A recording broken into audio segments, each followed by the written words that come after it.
ஆதி துணை ஆதியே துணை ஆதியை அறிய குருவே துணை. மரளை கைதீண்டா சாலை ஆண்டவர்கள் மெய்மதம் மெய்மன ஞானம். தங்க நாச்சியின் சூழ்கொண்டு ஈன்றிட்ட தங்க நாச்சியின் சூழ்கொண்டு ஈன்றிட்ட தன்னிடையொட்டி யானமே சகல லோகமுமே துலங்கிடும் சைதன்ய செந்திலதமே. சைதன்ய செந்திலதமே.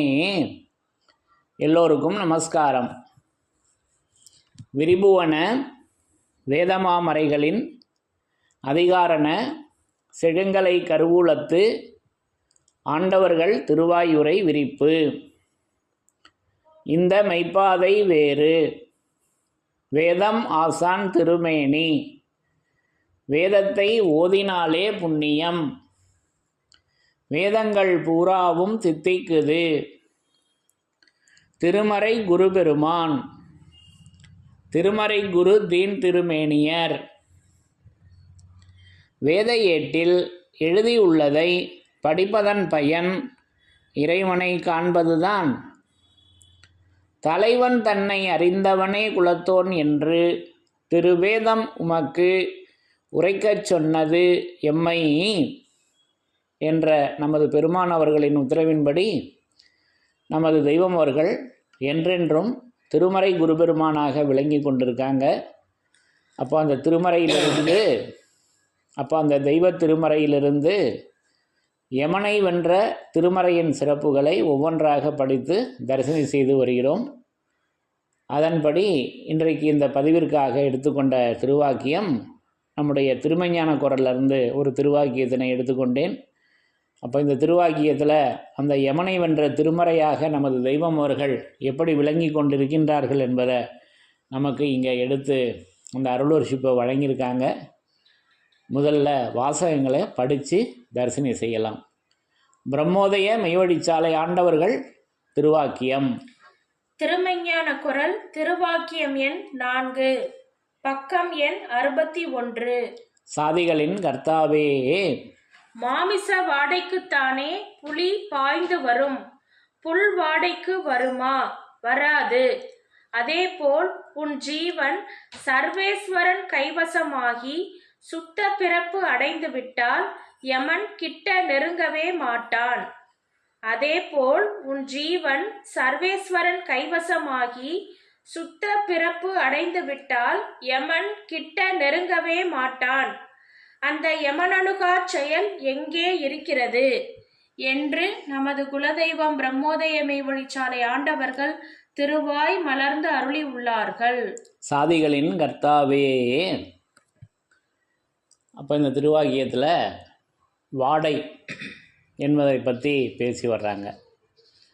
விஞ்ஞான மகத்துக்கள் ஒவ்வொருவருக்கும் ஒவ்வொரு பூவினுடைய வாடை இருப்பதாக பேசி வர்றாங்க. நமது தெய்வம் அவர்களுக்கும் ஒரு பூவினுடைய வாடை அன்றைக்கு தூல திருமேனியில் இருந்தது.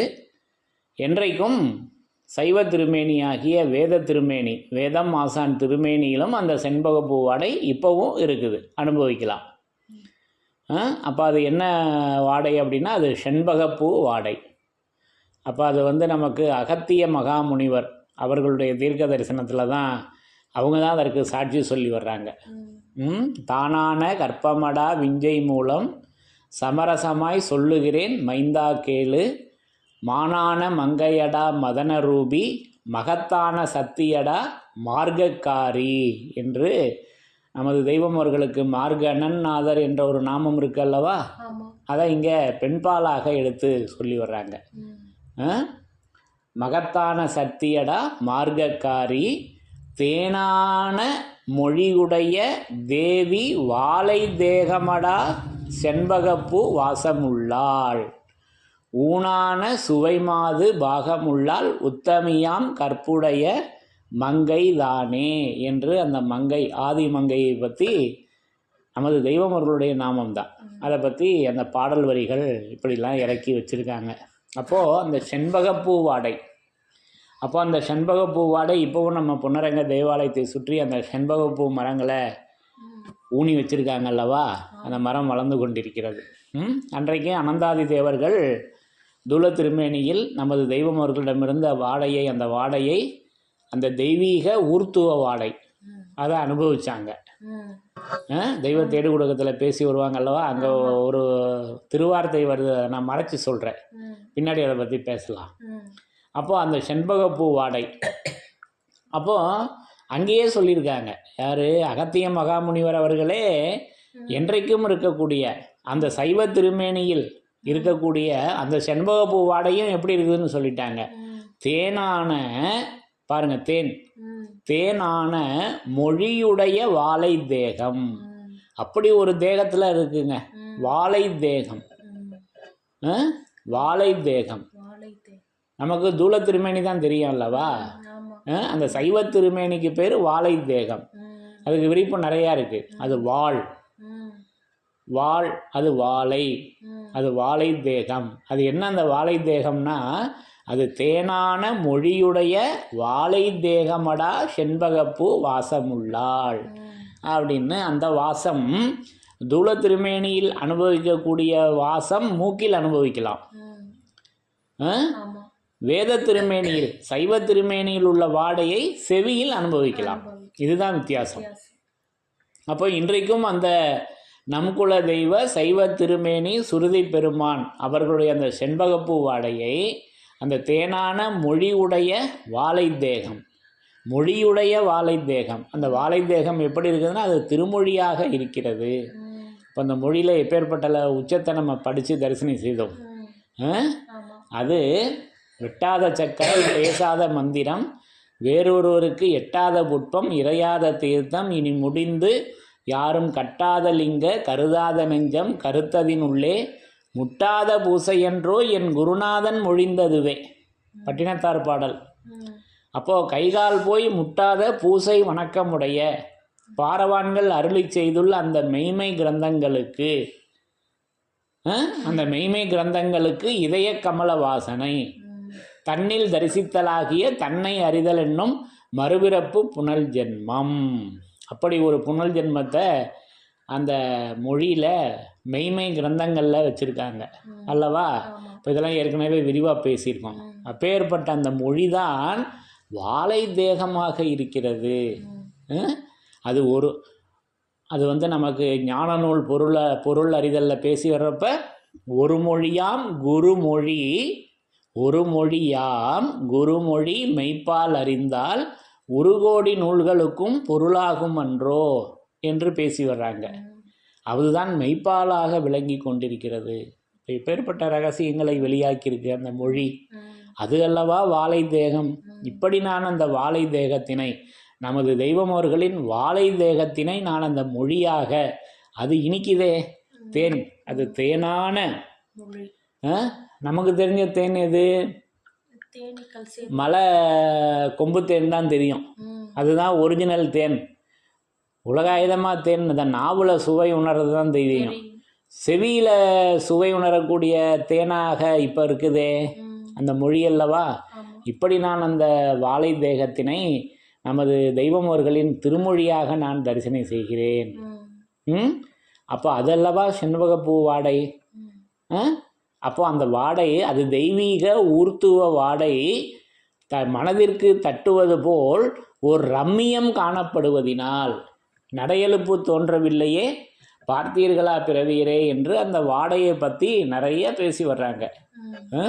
அது வந்து நமக்கு தெய்வ தேடு ஊடகத்தில் ஆதிமை உதயபுரண வேதாந்தத்தில் அந்த ஊர்த்துவ வாடை ஒரு தெய்வ வாசம் காணுது இங்கே என்றெல்லாம் பேசி வர்றாங்கல்லவா. அந்த வாடை தான் ஒரு தெய்வம். அதை இன்னும் பின்வரும் பாடல்களில், தனித்திரு பாடல்களில் பேசி வர்றப்ப மந்திரம் அதில் வாடை என்றெல்லாம் பேசி வர்றாங்க. இந்த வாடையை எப்படி அனுபவிக்கலாம்? மந்திரம் அதில் வாடை. அந்த ஒரு வரி மட்டும் எடுத்துக்கிட்டேன். இன்னும் 4 வரி பாடல் இருக்குது. அதில் ஒரு வரி மட்டும் நான் எடுத்துக்கிட்டேன். தனித்திரு பாடல்களில் பேசி வர்றாங்க. அப்போ இதெல்லாம் நம்மளுடைய வேதமாமறையில் தான் பேசி வச்சுருக்காங்க. அந்த வாடையை பற்றி தான் இங்கே பேசி வர்றாங்க. இப்போ திருவாக்கியத்துக்கே இப்போ தான் வரப்போகிறோம். படிங்க. மாமிச வாடைக்குத்தானே புலி பாய்ந்து வரும். மாமிச வாடைக்குத்தானே புலி பாய்ந்து வரும். அப்போ அந்த வேங்கை, அந்த யமன் என் அந்த வாடை மூக்கில் அனுபவிக்கிற வாடை அது மாமிச வாடை. அது இதுலேயே 2 காட்சிகள் இருக்குது. நம்ம தேகத்திலையும் வருது, அதே மாதிரி நம்ம பேசுகின்ற பேச்சிலையும் வருது. எதில் வருது? பேச்சிலையும் அந்த வாடை அடிக்குதுங்க. இதை இந்த வித்தியாசங்களை உணரணும். இதெல்லாம் எப்போ தெரியும்னா எல்லா அங்கங்களும் தோய படிக்கும்போது இதை உணரலாம், விளங்கி கொள்ளலாம். இப்போ மேலோட்டமாக தான் இப்போ நம்ம பார்க்க போகிறோம். மாமிச வாடைக்குத்தானே புலி பாய்ந்து வரும். ஆமா, புல் வாடைக்கு வருமா? புல் வாடைக்கு வருமா? வராதே. அதே போல் உன் ஜீவன் சர்வேஸ்வரன் கைவசமாகி இப்ப யமன் கைவசத்துல இருக்குது. அந்த யமன் கைவசத்தை நீக்கி சர்வேஸ்வரன் கைவசமாகி சுத்த பிறப்பு அடைந்து விட்டாள். யமன் கிட்ட நெருங்கவே மாட்டான். அந்த யமன் கிட்டவே நெருங்கவே மாட்டான். அந்த புலி வேங்கை வருமா? அந்த சிறுத்தை வருமா? அந்த யமன் என்னும் வேங்கை வருவானா? வரவே மாட்டான். அப்போ அந்த சர்வேஸ்வரன் கைவசமாகணுமே. அந்த வாடை மாமிச வாடை அடிக்கிறது புல்வாடையாக மாறணும். அந்த யமனனுகா செயல் எங்கே இருக்கிறது? அந்த யமனனுகா செயல் எங்கே இருக்கிறது என்று அந்த வாடையினுடைய சிறப்பை கேட்டு வர்றாங்க கேள்வியா. அது செயலாக இருக்குது. அப்போ அந்த வாடை, அப்போ அந்த யமனனுகா செயல் எங்கே இருக்கிறது? அப்போ புல்வாடை, மாமிச வாடை. அப்போ வாடையெல்லாம் இப்போ நம்ம பார்த்தோம் அல்லவா? அது தெய்வீக ஊர்த்துவ வாடை. அது வாடை ஒரு தெய்வ வாசம் காணுது இங்கே. இதுவும் தெய்வ தேடுகுடகம். தனித்திரு பாடல்களில் மந்திரமதில் வாடை. அந்த வாடை எப்படி இருக்குன்னா மந்திரத்தில் இருக்குங்க.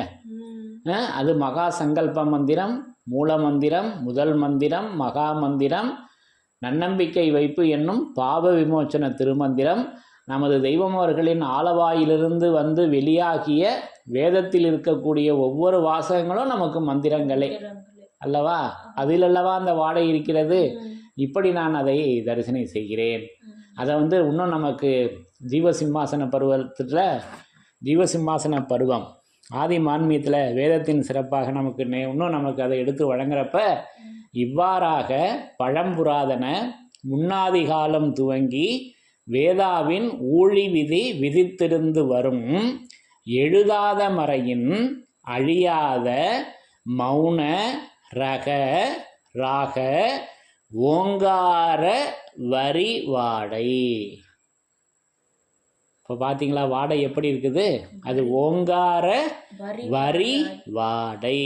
வீசும் குறிகோடுபடியே மனுக்கோடி சதலங்களின் வாழ்வினுக்கான நெறிநீதி மறையின் நிறைதீர்க்க தரிசனம் என்று இன்னும் தொடர்ந்து பேசி வர்றாங்க. அப்போது அது அந்த வாடை எப்படி இருக்குது? அந்த மந்திரமதில் வாடை, அந்த வாடை ஒரு தெய்வ வாசம் காணுது இங்கே. அது எப்படி இருக்குதுன்னா ஓங்கார வரிங்க. அப்போ அது ஓங்கார கோணத்து உற்ற மணாளர் இங்கே. இப்போ ஓங்காரம் அது வேங்கையின் மீது ஏறி வரும் வேத சக்தியே ஓங்கார பதிமுதலாய் ஒளிரும் முத்தே என்றெல்லாம் அந்த ஓங்காரத்தை நமக்கு வழங்கியிருக்காங்க அல்லவா? இப்படி நான் அதை திருவேதமாக திருவரியாக அந்த வரியில் என்ன இருக்குதுன்னா ஆதி முதல் மூல மூலாதார செயல் ஆதிய நிச விளைவு வாச வசனங்கள் 10 விஷயம் இருக்குங்க. எதில்? அந்த வரியில் பின்னாடி வருது. ஆதி முதல் மூல மூலாதார செயல் ஆதிய நிசம் விளைவு வாசம் வசனங்கள் ஆங்காங்கு தடம்பிடித்து ஓடி வரும் திரு அருள் வரி ஆவன. அது இறைவனால் அனுப்பப்பெற்ற அவரவர் மத வேதங்களிலும் உள்ள நிகரற்ற உயிராணி செயல் இதுவே. இதை நிரூபணை செய்கின்றவர்களே வரிந்து நின்று கொண்டு எழுதிய எழுத்து. இது குரு சாலை ஆண்.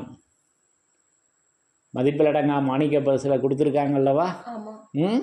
அது வரிந்து நின்று கொண்டு அதை நமக்கு வரி குதிரையாக அல்லவா கொடுத்துருக்காங்க. அந்த குதிரையின் மேல் ஏறி அல்லவா அந்த கல்கி பகவான் நமது தெய்வம் அவர்கள் சவாரி செய்து கொண்டு வருகிறார்கள்.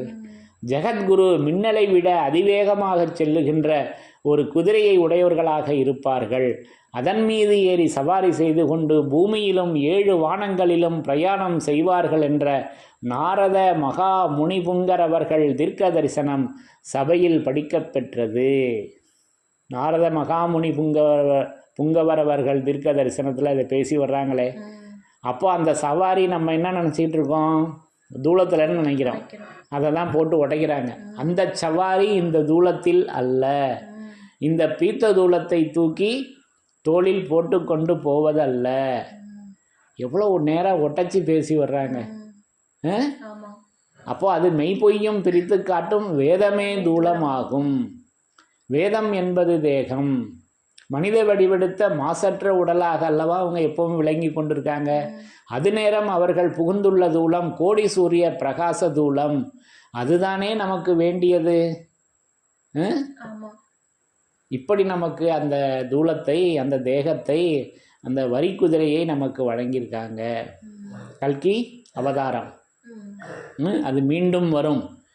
அது வேதமாக அல்லவா நமக்கு இப்போ வந்திருக்காங்க. இப்படி நான் அந்த கல்கி அவதாரத்தை உணர்கிறேன். ஆக இப்படி அந்த வரி, அந்த வாடை, அப்போ அந்த வாடை, அந்த புல்வாடை அடிக்கணும். அப்போ மாமிச வாடைக்கு பதிலாக புல்வாடை அடித்தாக்கா எமவனுக்கு வேலை இருக்கா? இல்லை. இன்னொரு படிங்க திருவாக்கியத்தை. மாமிச வாடைக்குத்தானே புலி பாய்ந்து வரும், புல் வாடைக்கு வருமா? வராது.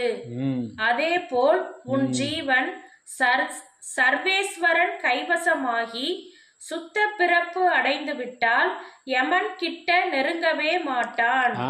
அப்போ அந்த சுத்த பிறப்பு அடைந்து விட்டால் யமன் கிட்டே நெருங்கவே மாட்டான். அந்த யமனனுகா செயல் எங்கே இருக்கிறது? அந்த யமனனுகா செயல் எங்கே இருக்கிறது என்றால் அந்த வாடையில் இருக்கிறது அல்லவா. ஆக இப்படி அந்த யமனனுகா செயலை எங்கே தெய்வம் அவர்கள் வச்சிருக்காங்கன்னா அந்த வாடையில் வைத்திருக்கிறார்கள். அந்த வாடை அது ஓங்கார வரிவாடையாக இருக்கிறது. அது மந்திரமதில் வாடையாக இருக்கிறது. அது வாடை ஒரு தெய்வமாக அது வாசம் காணுது இங்கே. இப்படி நான் அந்த வாடையை திருமறையாக, திருமறையின் வரியாக நான் அதை இப்படி உணர்ந்து கொண்டேன் என்று கூறி, இப்படி நமக்கு ஒவ்வொரு இடங்களிலும் நமது தெய்வம் அவர்கள் திருமறை குருபெருமானாக விளங்கி கொண்டு நமக்கு வருகின்ற அந்த யமனை விரட்டி ஓட்டுகின்ற திருமறையாக அவங்க விளங்கி கொண்டு இருக்கின்றார்கள் என்பதை இப்படி நிரூபணை செய்து இருக்கின்றார்கள் என்பதை கூறி, யமனை வென்ற திருமறையின் சிறப்புகள் தொடரும். தலைவன் தன்னை அறிந்தவனே குலத்தோன் என்று திருவேதம் உமக்கு உரைக்கச் சொன்னது எம்மை. யமனை வென்ற திருமறையின் சிறப்புகள் தொடரும். எல்லோருக்கும் நமஸ்காரம்.